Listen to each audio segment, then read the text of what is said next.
Des moments avec Dieu avaient un temps de réflexion pour chaque jour. 16 août. Le test de l'obéissance. Mais tu ne mangeras pas de l'arbre de la connaissance du bien et du mal, car le jour où tu en mangeras, tu mourras. Genèse 2:17. Pourquoi Dieu a-t-il dû créer l'arbre de l'approbation dans le jardin d'Éden, sans cet arbre? N'aurait-il pas été hors de danger? N'aurait-il pas été préférable de ne pas leur donner les possibilités de désobéir? Analysons ces questions dans l'histoire d'Adam et Ève. Dieu leur dit: vous mangerez de tous les arbres. En effet, le jardin d'Éden possédait tous les fruits de la terre et meilleurs, le vin de l'agneau aussi.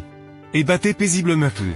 Oiseaux de toutes les couleurs volaient parmi les arbres et des chants mélodieux étaient chantés. L'honneur du Créateur, les vies même d'Adam et Ève témoignent qu'il est possible d'obéir à Dieu volontairement. Sans pression, sans forfumer, avec une gratitude née de l'amour, mais Dieu leur a donné ce gage d'amour véritable, de manger de pitié. Ils touchaient à l'arbre de la connaissance du bien et du mal, c'était un bel arbre. Avec de bons fruits, et pourtant vous ne pouvez pas manger. C'était des preuves de l'amour pour Dieu.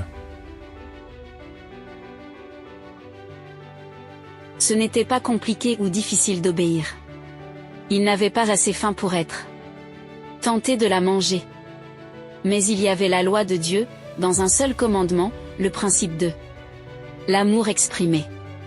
Cette loi était nécessaire, car tout bonheur libre dépend de l'obéissance volontaire, et les saints époux s'en réjouissaient, ils obéissaient parce qu'ils aimaient Dieu.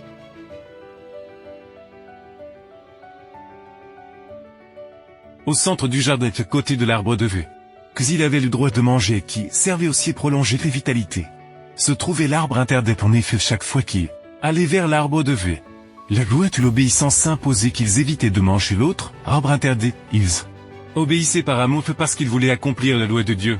La loi de Dieu est importante pour son gouvernement.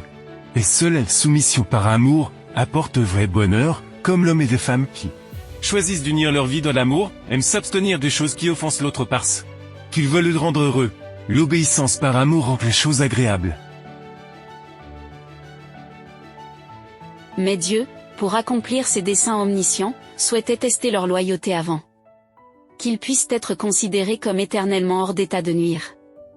Ils devaient jouir de sa faveur, il s'entretiendrait avec eux, et eux avec lui. Cependant, il n'a pas mis le mal hors de leur portée. Il a permis à Satan de les tenter. S'ils résistaient à l'épreuve, ils jouiraient de la faveur perpétuelle de Dieu et des anges du ciel.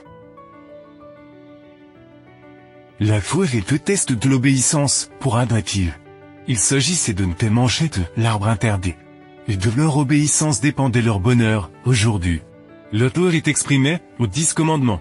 Et de notre obéissance dépend notre bonheur. Pourquoi pensez-vous que le Seigneur nous a donné cette loi? Il ne l'a pas fait pour nous embêter, mais pour notre bien. Mais veux-tu obéir à Dieu ou rejeter ses lois? C'est à toi de choisir. Amen.